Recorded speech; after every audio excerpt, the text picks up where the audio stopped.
Well, hello everyone, and welcome back to another installment in our Reviewed and Ranked series. Today, we will be talking about another of the Marvel Knight DLC characters, and this one is probably the most unique in terms of how they function, and that's going to come very clear as we talk more about how they work.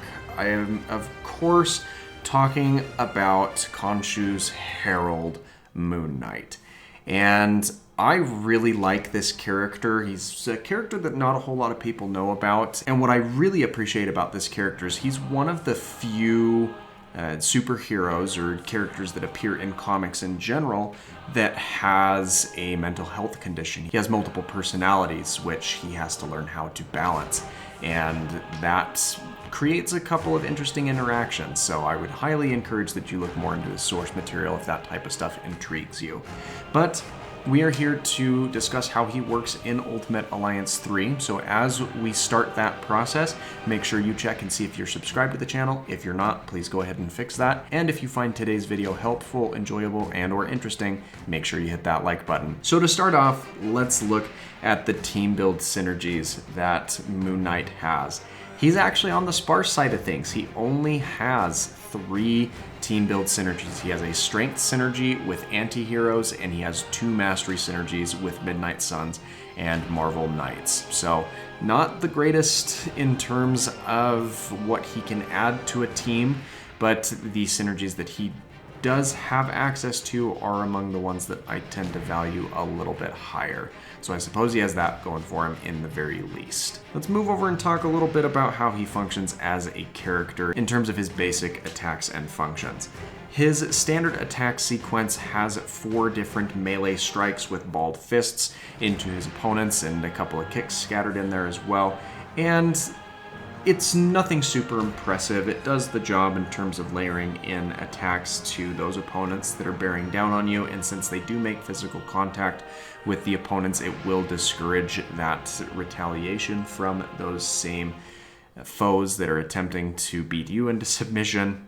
So there is an amount of benefit in that regard, and I do tend to value those characters that are able to discourage being retaliated against by their opponents. Moon Knight's heavy attack is very odd in how it works, because it does the job like any other heavy attack where it will strike into the opponents, but Moon Knight's heavy attack has an interesting little flourish at the start. It has more of a delay than a lot or any of the other heavy attacks that we've looked at so far in this series, where he will retrieve his staff, and as he does so, he twirls it around and then thrusts it forward directly out in front of him.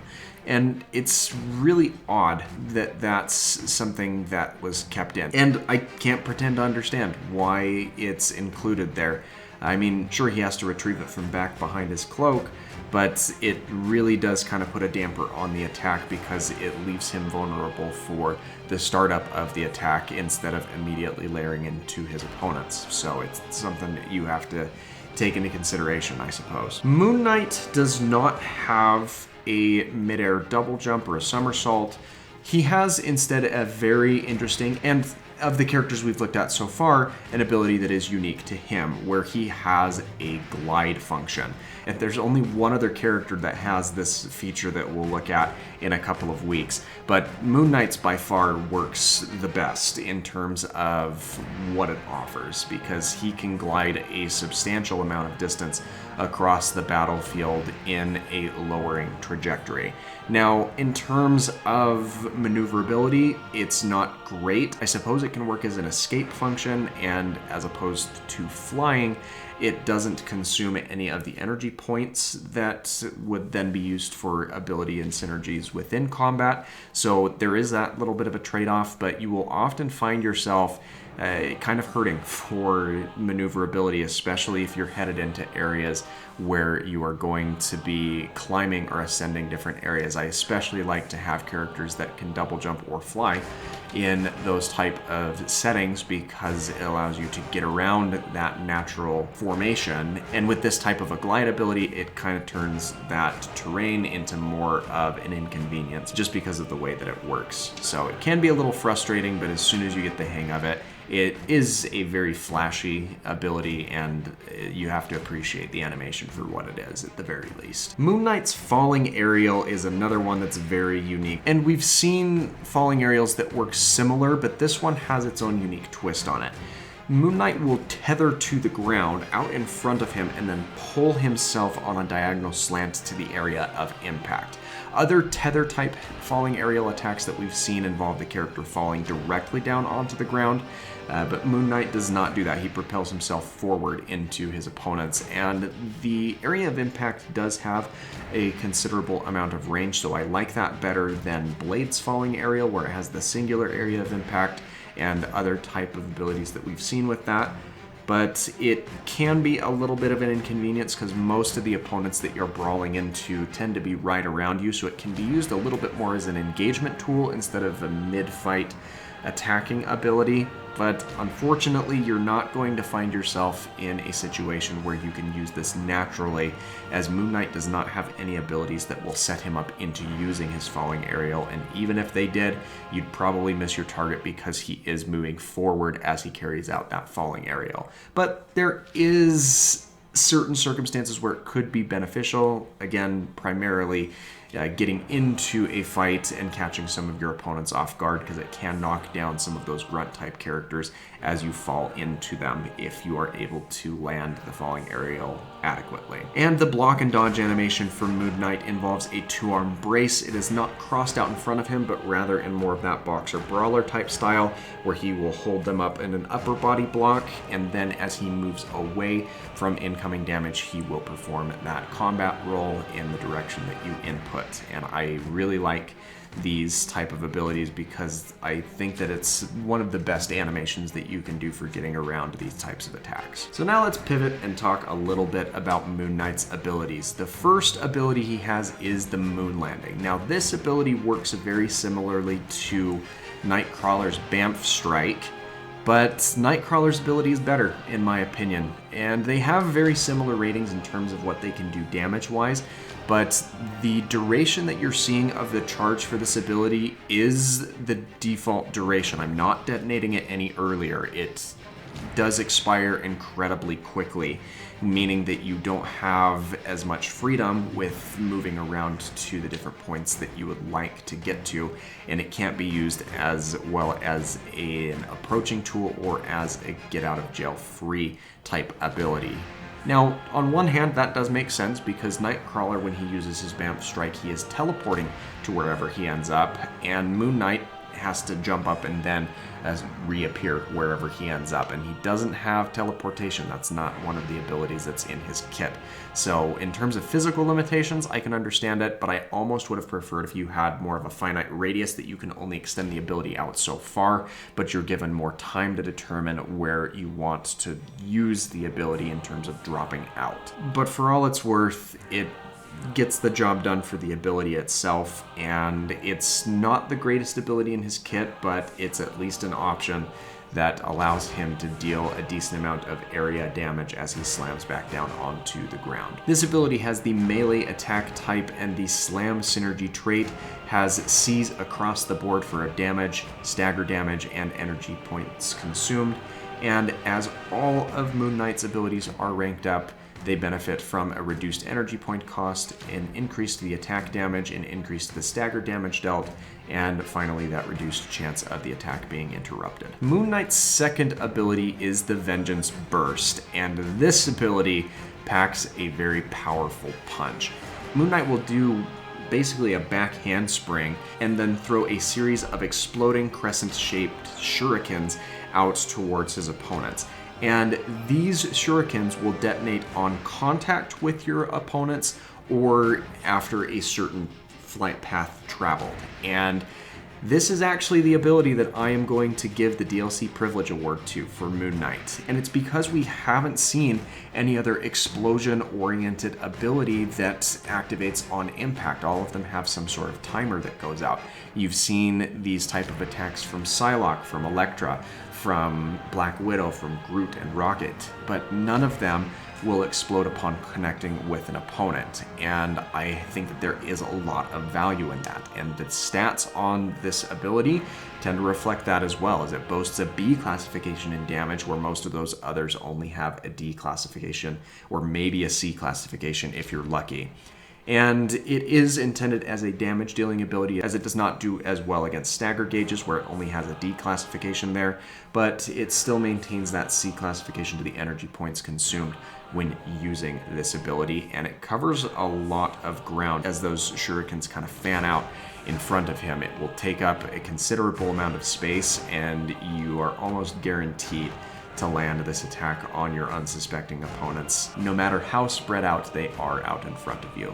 This attack has the energy attack type and that burst synergy trait. Moon Knight's third ability is Khonshu's Fury, where he will bust out a pair of nunchucks and attack in all directions out in front and a little bit to the side of the character. This is one of those abilities that you can mash to continually use, and it is highly reminiscent of Daredevil's Billy Club Blitz ability, as the animation is practically identical and is carried out with minor alterations, because of course Daredevil is using the billy clubs, whereas Moon Knight is using a set of nunchucks, but the area of effect and the damage that it's capable of dealing are practically identical. This ability has the melee attack type and the barrage synergy trait, and boasts a really nice classification of damage with an A classification there, and has a C classification to energy points consumed, and a somewhat lackluster D classification for staggered damage dealt. Moon Knight's fourth ability is the Crescent Kick, and this looks striking. I really like the effects that are on this attack, where the backward gainer type somersault that he does forms a crescent in the air, but in terms of damage that it can offer, it really doesn't have a whole lot. And the other thing that you need to keep in mind is this is a spacing-oriented ability, because Moon Knight will take a long stride forward as he ramps up into that uppercutting kick. And that has a similarity with Black Panther's Vibranium Slash. However, that ability is borderline one of the best abilities in the game because of the sheer amount of damage that it is able to deal. And Moon Knight's Crescent Kick really can't compare with that, despite it having a similar approach type option. This ability has the melee attack type and the launch synergy trait, boasts C's across the board with the damage, stagger damage, and energy points consumed, and can be used in a couple of different circumstances, but I would rather recommend opting for either Khonshu's Fury for the up close and personal type damage that you're going to deal, or the Vengeance Burst for some of that distance damage, especially because with Vengeance Burst, you're going to hit multiple characters, whereas with the Crescent Kick, I frequently find myself whiffing this ability completely because Moon Knight just strides out of distance of the opponent that I want him to be attacking. Moon Knight's extreme attack very much favors the crowd control aspect. He will initiate the attack by summoning in an Egyptian hieroglyph, and then he will phase in and out, dashing around, dealing some melee attack damage into the opponents in a radius of effect, before finishing off the attack by throwing out more of those crescent shurikens into the ground, which will explode and deal a decent amount of damage in that circular area around him. Now, he initiates this ability wherever he's standing. He will not readjust, and that sphere of effect is right wherever he ends up being at that point. So try to position yourself in the midst of a group of opponents before detonating this attack, or you are going to lose out on a lot of the damage that you could end up with. It has a fairly lengthy animation, which further leans into the aspect of it being intended more for crowd control, because most abilities that are targeted toward bosses and mini-bosses specifically have a shorter duration and a more focused point of attack. This attack takes just over 6 seconds between initiation and the point where Moon Knight becomes actionable again. So now that we've looked at everything that Moon Knight has to offer, we need to determine where he belongs in our character tier list. And he's a very interesting character. I really love the way he's animated. He's flashy, he's unique, and that's very much what is deserving of Moon Knight in this game. I'm happy with how he's presented. I just feel like he's missing a lot of the potential damage that's needed to really push him into the upper tiers of these characters. Now, I don't feel like he's horrible by any means, and he's still fun to play around with. So that will at least keep him above the lower tiers of the roster of characters. But in all practicality, where do I feel like he honestly belongs? He definitely falls outside of A tier because all of those characters have something that really hammers home the point of being an absolute beast in combat. So, as bad as this pains me, with as much as I love and respect this character, I've got to place him in B tier, and he's going to go towards the back end of B tier. Still above a couple of other characters we've looked at.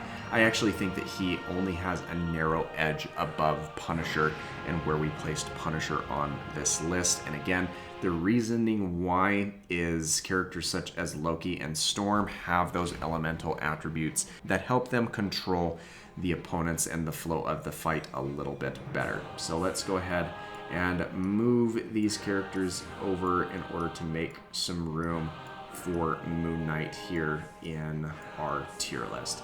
But what do you think? Do you think that I have undersold Moon Knight? Do you feel like there's anything with him that I have missed? Be sure to let me know what your thoughts are in the comments down below. Again, if you've made it this far into the video, make sure that you are subscribed to the channel, as that greatly helps me out. We recently hit that 1,000 subscriber mark, and that means that I am not stopping anytime soon. If you enjoyed today's video, don't forget to leave that like, and I hope to see you in the next video. Take care, everyone, and I hope that you have a fantastic rest of your day.